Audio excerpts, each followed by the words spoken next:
Hi, my name's Katie Halper. I'm the host of the Katie Halper Show on WBAI, and I'm reporting with the Real News Network live from the People Summit in Chicago. Joining me now is Thomas Frank, the author of Listen Liberal and Whatever Happened to Kansas, and the founder of the Baffler magazine. Thomas. Katie. Thanks for joining me. You got it, lady. I'm happy to be here. So happy to be talking to you. Now, your book, Listen Liberal, Whatever Happened to the Party of the People. Yes. What did happen to the Party of the People? Yeah, well, they took one hell of a beating, didn't they? I mean, they've dwindled down to, a position of complete powerlessness on the national stage. So it's amazing how they've managed to do that. And it's largely self-inflicted. Of course, the Republicans have been the ones beating them. But yeah, the Democrats have. What happened is that, some years ago, they decided they didn't want to be the party of the people anymore. They wanted to be something different. And this involved, it was an enormous transition in the Democratic Party all through the 70s, all through the 80s, all through the 90s, until they are what we see them as today. They are a party that represents a group of very affluent, white-collar professionals. That's who leads the party, that's who they speak for, that's whose issues they care about, and that's really who they are. And that's, to put it really, really, really bluntly, that kind of party just can't, people aren't interested. The general public is just, they're not excited about that. So how much does that explain Trump's victory? So it's in the details. If you dig down into the details, it explains it almost, almost, I'd say 80%.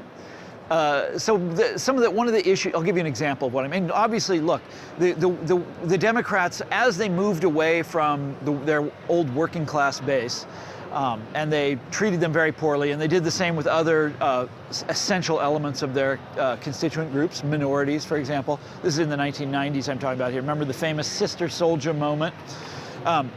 When they did that, and when they did things like got NAFTA passed, which was really hard on working class people, when they did those things, they used to have a saying. They'd say, well, we don't have to worry about that. Those people have nowhere else to go. Nowhere else to go. This was a Democratic saying in the 1990s. Well, Trump gave those people somewhere else to go. This is the entire genius of Trump. And he did it with the trade issue specifically.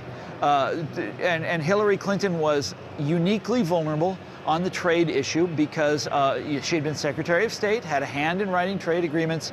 She was a free trader. Her husband got NAFTA passed and then all the other trade agreements after that. She was closely identified with these. And here's Trump hammering her for it every day on the campaign trail. That really hurt her. And it hurt with one of the, sort of bedrock Democratic constituent groups, the working class. That's how he won. Can you tell viewers about the Sister Souljah movement? The Sister Souljah movement with Jesse Jackson. Yeah. Well, that was when. I think it happened here in Chicago. Oh. It was. This was when Bill Clinton very famously, sort of contrived to insult Jesse Jackson to his face while the cameras were rolling.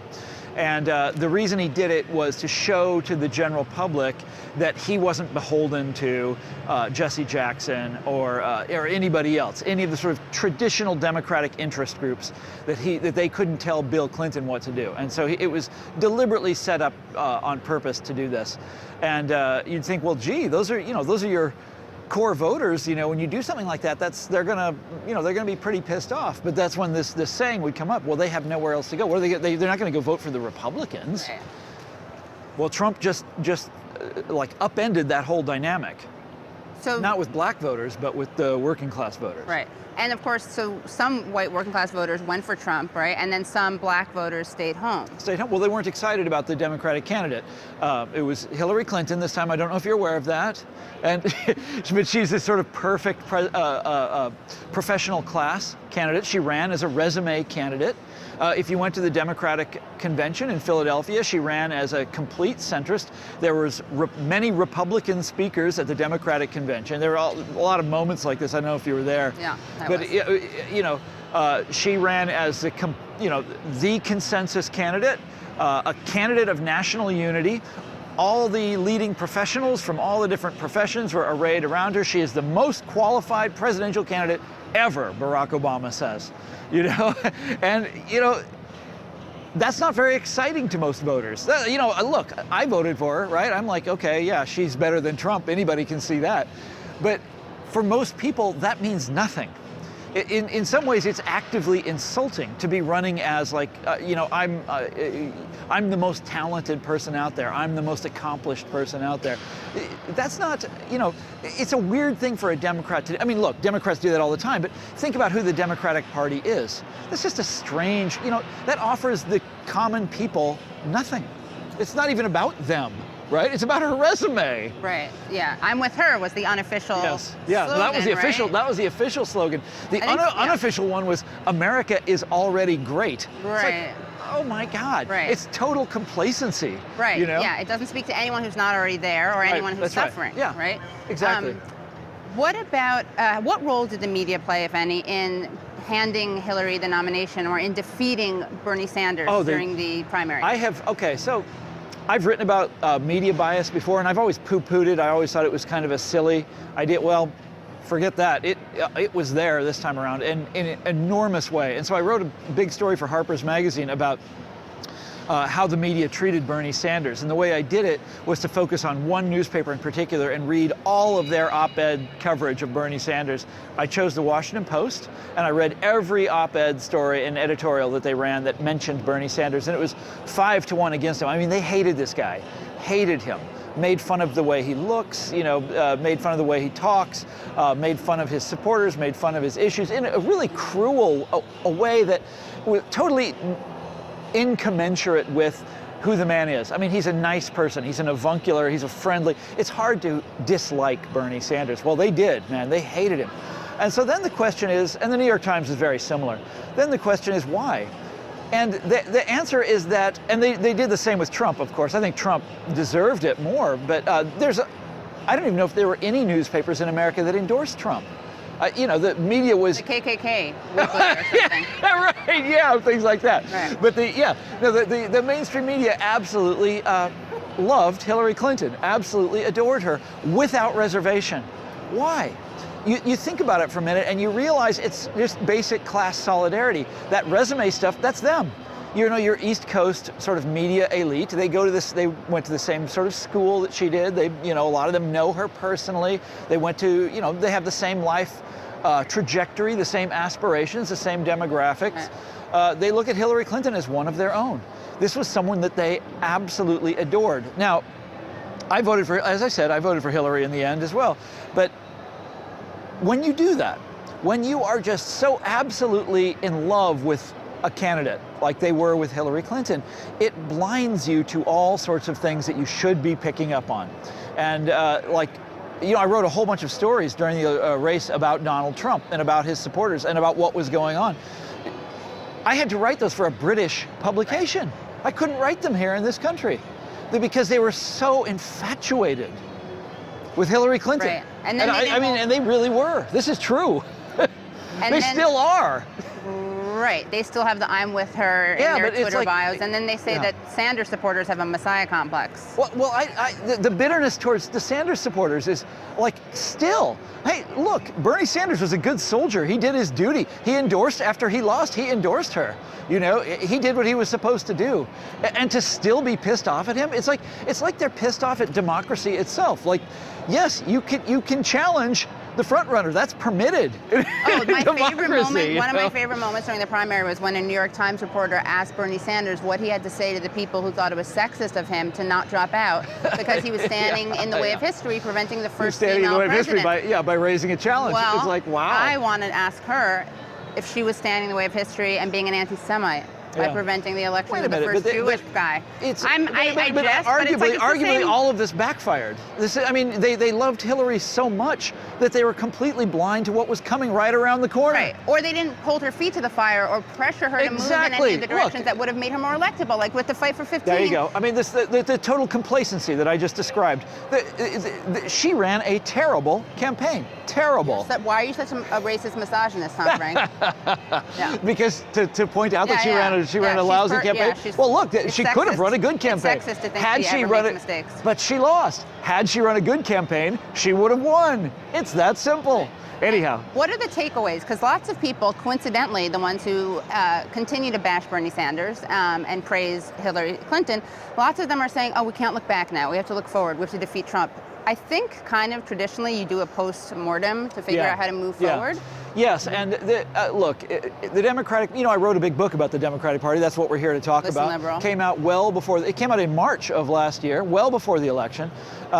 If the Democratic Party has had post-mortems, they haven't contacted me.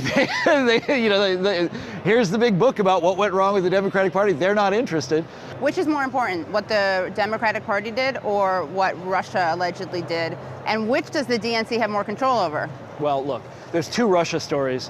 One is the one that's unfolding right now before our eyes, which is fascinating. With Comey and with General Flynn and all of this stuff, and we have no idea where that's going or what that is going to turn out to be. The other Russia story, the idea that Russia somehow tipped the election to Trump by with the Podesta emails. That is false, in my opinion. There are many, many, many, many, many reasons that Hillary Clinton lost, and that one is, in my view, pretty far down the list. You want to hear some things that are much? I think the Comey memo, by the way, had a much bigger impact. I think the fact that they raised Obamacare premiums 2 weeks before Election Day had an enormous impact, and the Democrats will not talk about that. Just imagine this for a second, Katie Halper. Would Lyndon Johnson have done that? Like right before the election, it's like raise everybody's insurance premiums in America? How about Obama pushing the Trans-Pacific Partnership all through the election while poor Hillary is trying to backpedal out of it and like, oh, I've changed my mind about it. I'm not in favor of it anymore. And Obama's like, yeah, we're going to pass it anyway. And went on it's the like, Jimmy what was Fallon he thinking? show. Yes, and boasted about it. And it's like this was just bad. I mean, and these, by the way, all of these are tactical. These are all tactical, strategic, morality or whatever. And as long as you're saying, okay, well, what were the tactical blunders? Oh my God, look at Trump's. Look at Trump's, the Access Hollywood tape, insulting the parents of that kid killed in Iraq, insulting the judge, making fun of handicapped people, going down the list of ethnic groups and making fun of them all. He was equal opportunity. If you get to say, we'll take away what Hillary did, a tactical blunder that Hillary made or that happened to the Democrats. Well, look. This guy had a lot more tactical blunders. There's obviously, in terms of tactical blunders, this guy's the worst we've ever seen. Right. Strategic is the question. There's a level above this. We're talking about the issues, the way these candidates appeal to people, the real nature of politics. Democrats do not want to talk about that, and that's what we have to look at if you want to. Look, one more point, Katie Halper. Yes, Thomas Frank. Trumpism is not going away. Trump himself may get impeached, he may resign, who knows. Right. But the Republicans now understand, that they know how to beat the Democratic Party. And Trump, if anything, was a very flawed bearer of this message. He's like one of the worst candidates we've ever seen, and he still won. Well, look, they now know, they can see what he did to beat the Democrats. They're not going to give up on that. The next Trump is going to be someone that's actually good at it. Okay, so if they don't figure out what's going on here in a grand strategic sense, the Democrats, they're in huge trouble. So what do they have to figure out? What do they have to do to defeat Trumpism? Well, how do you, for God's sakes, how do Democrats lose Pennsylvania, Ohio, Iowa, Wisconsin, Michigan? That's a catastrophe. They better figure out how and why that happened and what they're going to do differently. Look at inequality in this country. Look at the power of Wall Street. Look at what Silicon Valley is doing to the economy. People are outraged about these things. The idea that a left party can't win, that a left party is in a state of historic defeat right now when the country is screaming out for the things that the Democrats used to offer. That is screwy. It should be easy for them to win, and instead they're wiped out. And they're going in the wrong direction, it looks like. They're not going towards Fight for 15. Any lessons, any important takeaways from England? Yes, I just came back from England. I interviewed a lot of voters, a lot of political candidates right before the election. Absolutely a fascinating place. They use the word socialist there and nobody is shocked. And it's like they think that's normal to talk about. People think, I heard many people self-identify as socialists. I interviewed people from the UKIP party, which is this, we think of it as a right-wing party. They're the ones that sort of masterminded the Brexit. But the guys I interviewed were like, one of them was was a Bernie Sanders supporter, so like Sanders obviously would have beaten Trump in the election, a much better candidate than Hillary. Another one I interviewed was very far to the left.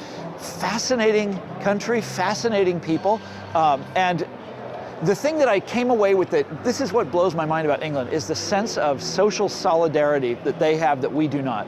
The sense that at the end of the day, English people will all look after each other, and make sure that you don't die penniless in a hovel somewhere, right? And what a bunch of Reds. Gulag Central. Oh, anyway, we have to wrap it up. Thank you so much, Thomas Frank, author of Listen Liberal, Whatever Happened to the Party of the People, also What's the Matter with Kansas, also founder of the Baffler magazine. All that stuff. All that good stuff. I'm Katie Halper from The Katie Halper Show and reporting from the People Summit for the Real News Network. Thank you.